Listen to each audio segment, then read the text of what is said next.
Aldridge. Brilliant, recording's in progress. I'll just tell Zoom I've got that. I'll turn to Hannah Aldridge. Hannah's Head of Policy at the Child Poverty Action Group. And Hannah, I believe you're going to be talking to us about local welfare assistance programmes. Over to you, Hannah. Hi, thank you so much, Claire. That was a great introduction. I couldn't agree more with what you're doing. So that's great. Can I just quickly check, how long am I supposed to speak for? Because I've got my watch here and I just want to make sure I don't go over. So I thought that if you spoke for about 15 minutes. Okay. Top, yeah, that sounds. And then if Mark speaks 15 minutes, that leaves time for questions at the end and observations and comments. I'll see your 15 minutes and raise you 12. Let's see if I'll see if I can come in under. Okay, I'm going to attempt to share a screen as well. And then let's do that. Start a slideshow just to give everyone the full effect. There we go. Wonderful. So yeah, as Claire said, I'm going to be talking about local welfare assistance in London.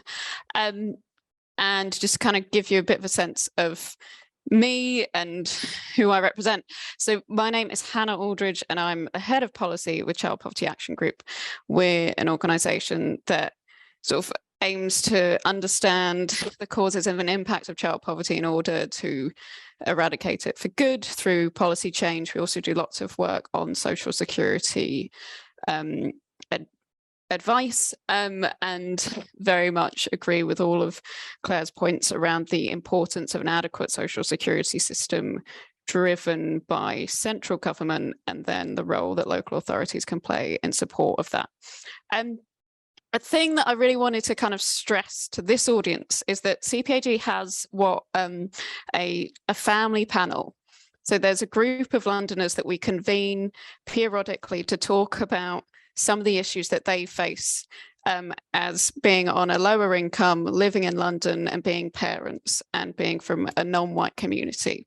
And so we invite 32 participants, one from every borough. They're all in work, but they receive a kind of a means tested benefit, so sort of working tax credit, child tax credit, or universal credit. And they've all got a child of primary school age, and none of them come from a white ethnicity, because we just wanted to make sure that we were getting that voice coming through. So that's what this group is. And one of the sessions that we had with them was to talk to them about local welfare assistance.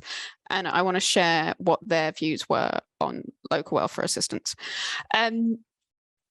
Okay, just to kind of give you a bit of a context as well before we go into that, I do want to kind of remind everyone about where we're at with child poverty in London. So at the moment, 35% of children in London are in poverty. That's 600,000 children. When I say at the moment, I actually mean in 2020-21. This is when the £20 uplift was in place. So ultimately, right now, the levels of child poverty are sort of widely accepted to be higher, but the sort of formal data hasn't come out to confirm that. Poverty is so much higher in London than other parts of the country, and there's levels are higher than 40% in the boroughs that are listed on the slide, which I won't read out, and there's only 6 boroughs which are below the national average of 27%, but child poverty is quite high across London.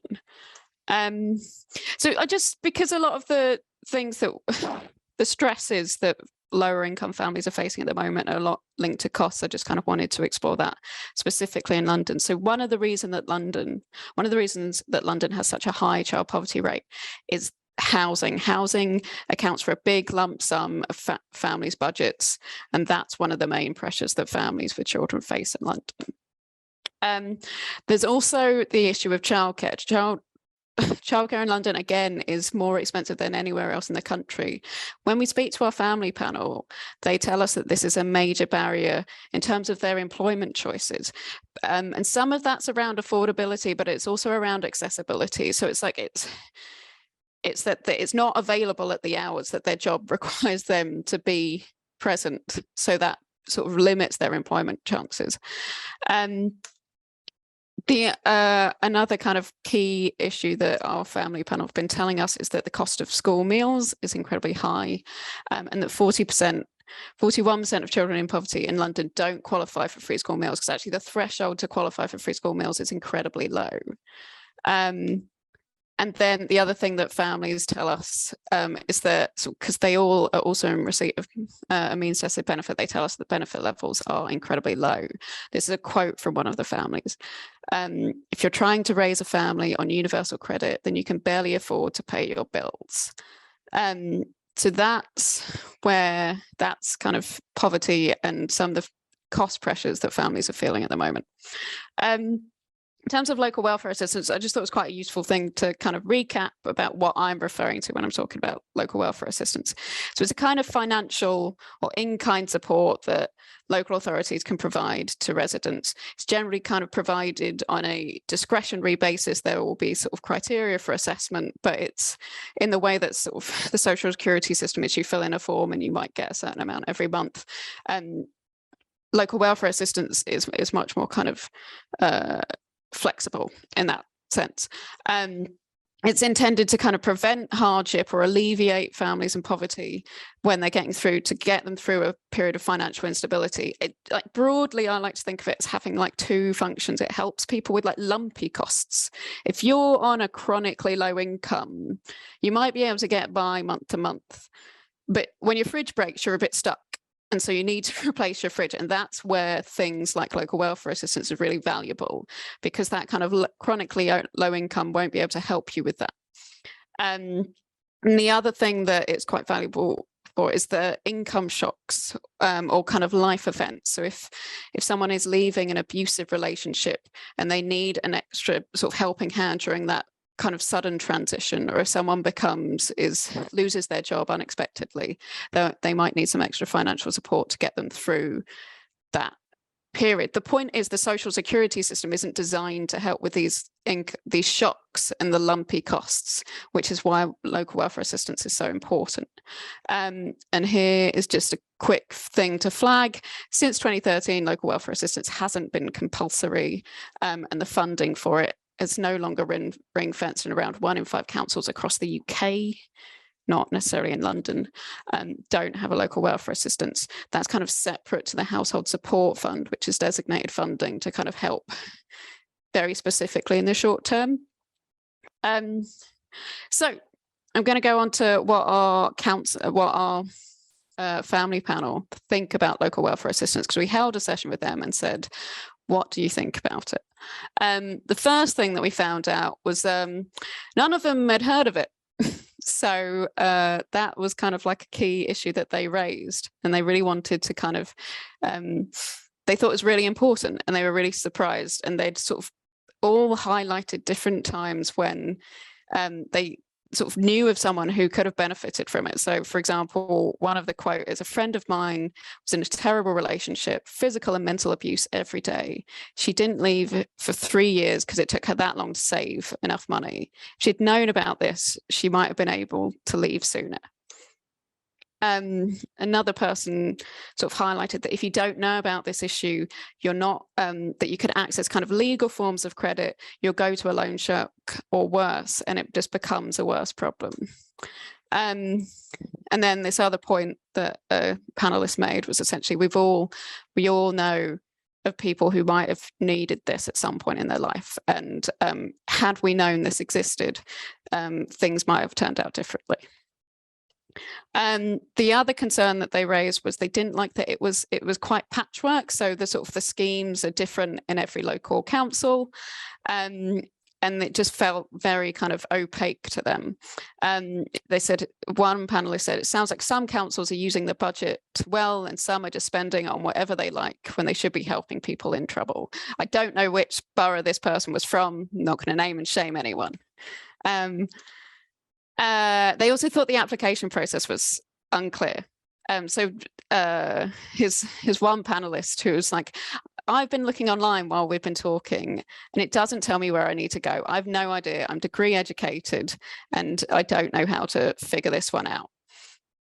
And then she says, now imagine trying to find out how the system works when you're in need of money in emergency. This is an awful kind of situation to be in. So there's like the fact that panelists highlighted that it wasn't well understood, it was hard to apply for, and the coverage was patchwork, were all things that they were concerned about. So what do they want to see changing?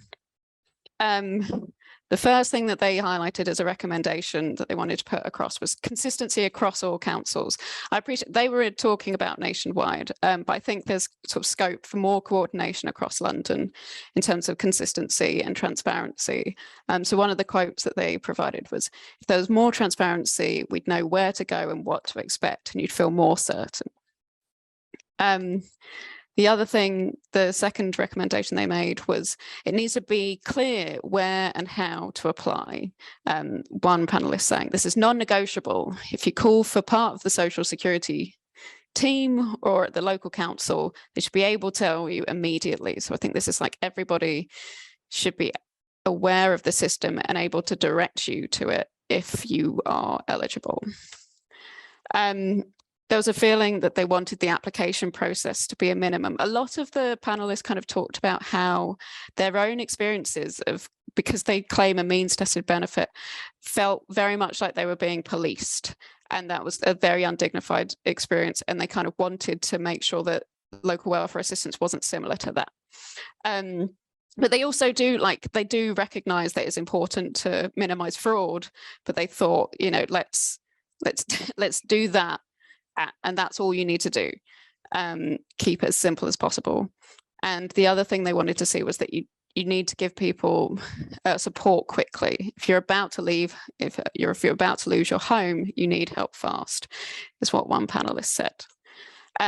So broadly, that's kind of like the theme I wanted to share with you. This is what we've been hearing from people. And the last thing I kind of wanted to share is just this quote that really stuck out to me, which was from a different session, actually. But it's just this feeling that people feel so stretched. I hear people say we should just cook better, buy cheaper cuts of meat, pick seasonal vegetables, change energy supplies, get insulation, but they don't realize we've been doing that for years just to get by.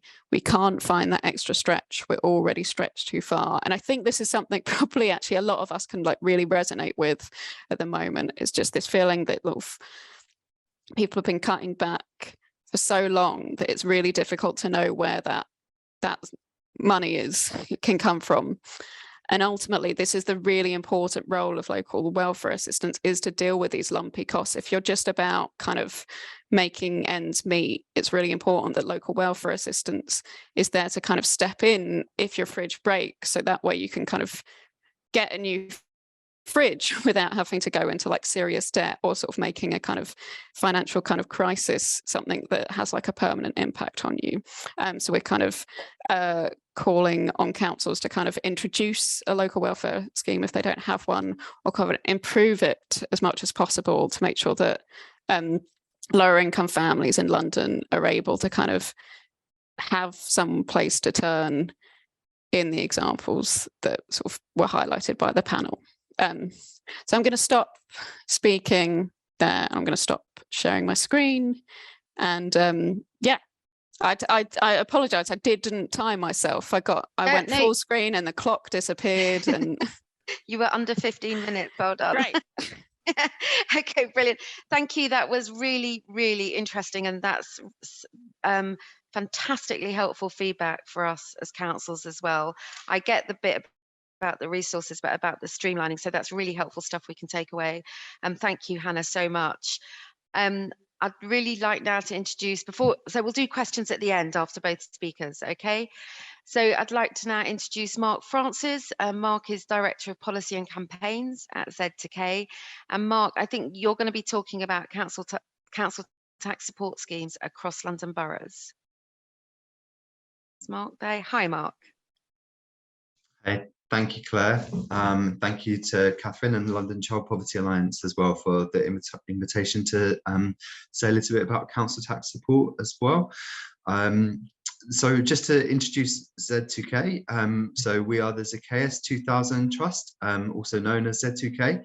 We were founded in the early 1990s by Reverend Paul Nicholson, who some of you might remember, sadly no longer with us, but he and a group of friends came together to wanting to do something practical to help people that were affected by the Margaret Thatcher government's community charge, or poll tax as it became known.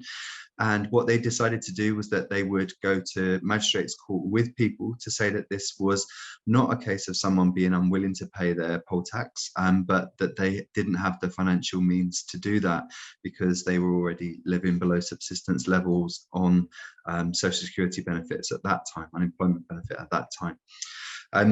So you probably also know that council tax, that the community charge was replaced by council tax. And as a result of the intervention of Michael Heseltine, and I think the support of Ken Clarke, Chancellor at the time as well, they introduced council tax benefit alongside it. So that meant that the local tax didn't have to be paid by people that were essentially out of work or unable to work, or who didn't have sufficient savings to be able to pay, which was really good. Council tax itself is still regressive, but at least the poorest were exempt. And that was the case all the way up until 2010. When there was an announcement made that council tax benefit was going to be ended and is going to be replaced with a localized approach to council tax support. So that eventually came through in 2013, including with a 10% cut in funding, equivalent to around £400 million. Also, pensioners were made exempt from any change. The council had to have a scheme that was akin to the old council tax benefit. So that essentially meant that any cut that was applied would be applied only to working age households. And so from 2013 onwards, all London boroughs have had responsibility for having a local council tax support scheme. And from that date, around 2/3 of the London boroughs decided to charge. Most of those that did charge chose a figure between 15% and 20% of the full council tax bill as the minimum payment that a CTS eligible household would have to pay. So over the course of the next few years, in partnership with Hannah's colleagues at Child Poverty Action Group, Z2K undertook research into the impact of this cut. And we used freedom of information legislation to be able to understand exactly who was bearing the brunt of this impact on the ground. So we found out that there were around 500,000 working age households that were now being supported through a local scheme as opposed to a fully funded national scheme. And that of those 500,000, in the first couple of years that the local council tax scheme was in place, over 100,000 of those households were served with a court summons after falling into arrears with the payments for their council tax. So their 10 to 15 or 20% bill that they've been charged. Most of those households were also then charged costs. That's called court costs, but actually administration costs by the local authority, essentially doubling the bill. Those costs are around £100. And of that 100,000 or so, between 15 and 20,000 were confirmed as having had bailiffs instructed against them to recover those arrears.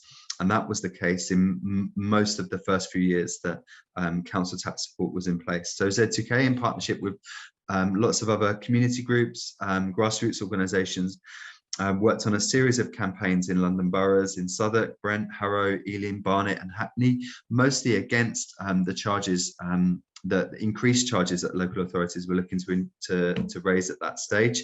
We had some success. We won a few of those, preventing or persuading the councillors not to increase those charges, but we lost others. And so the general trend, I guess, over the years was that by 2017-18 is that quite a few local authorities were charging more than they had been.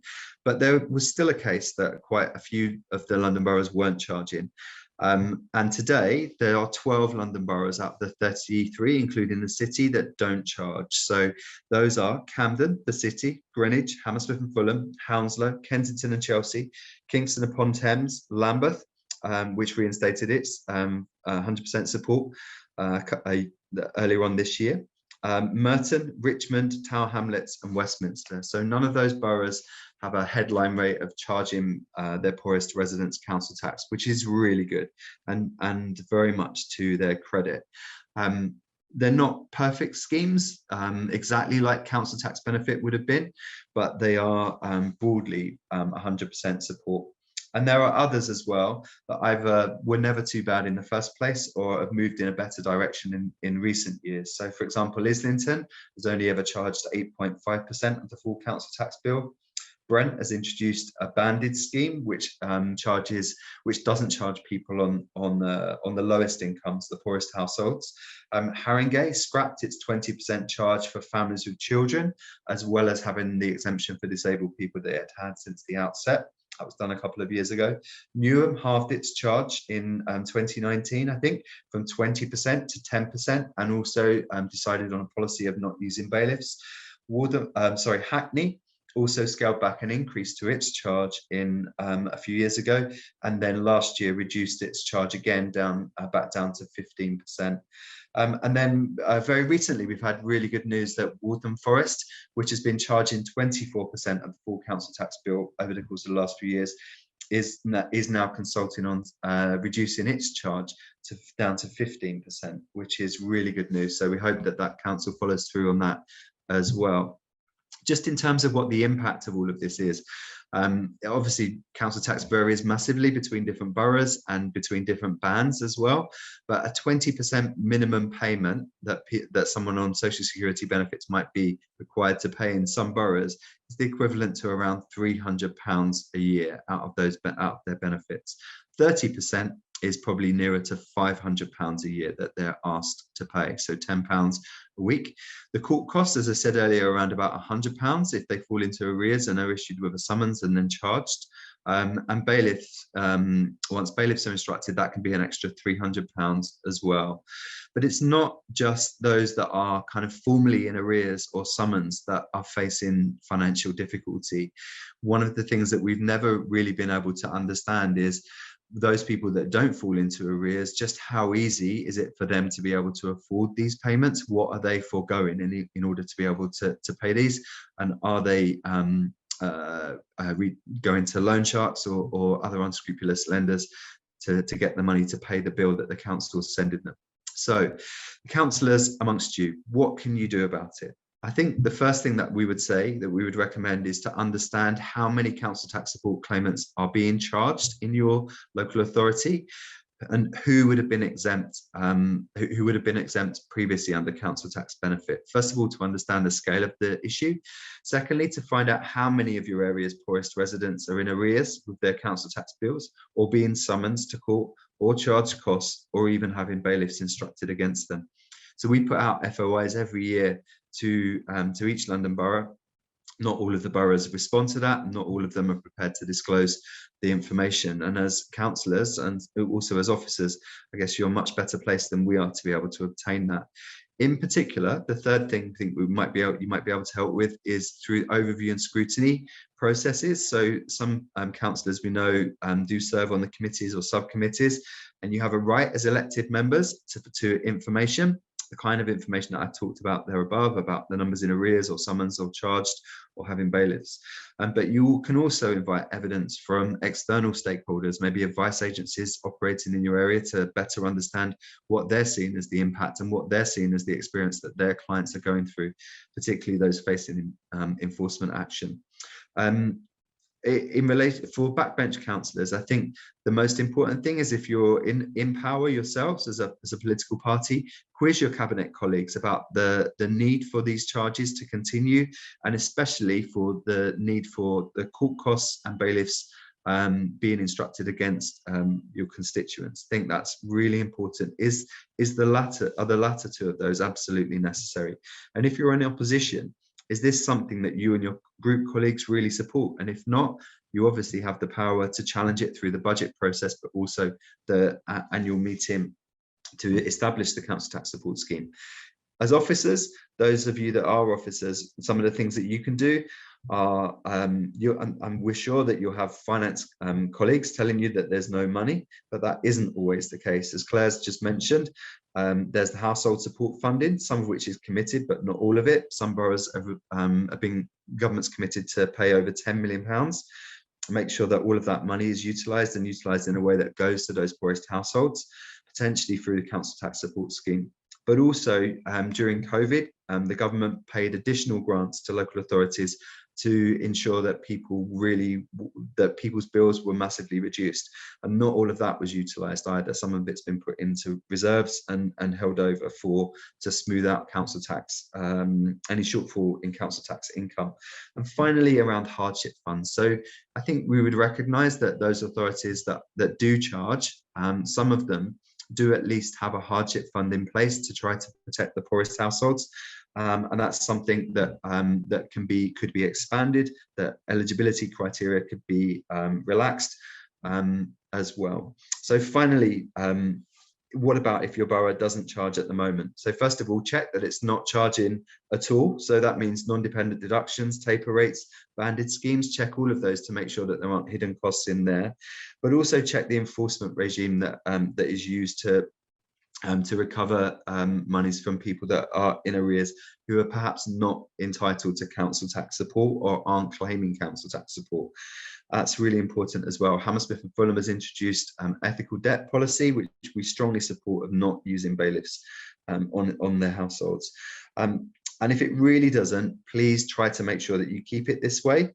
And if you have any sway with your local member of parliament, please encourage them to back within parliament a return to a fully funded national system of council tax benefit instead of this postcode lottery of council tax support. I'll leave it at that. Thank you. Thank you very much, Mark. Again, some really, really helpful suggestions there about what we can do as councillors and officers, and I totally and utterly support your last point about going back to a fully funded national scheme. So thank you both to Hannah and Mark. I'm going to open it up for questions now.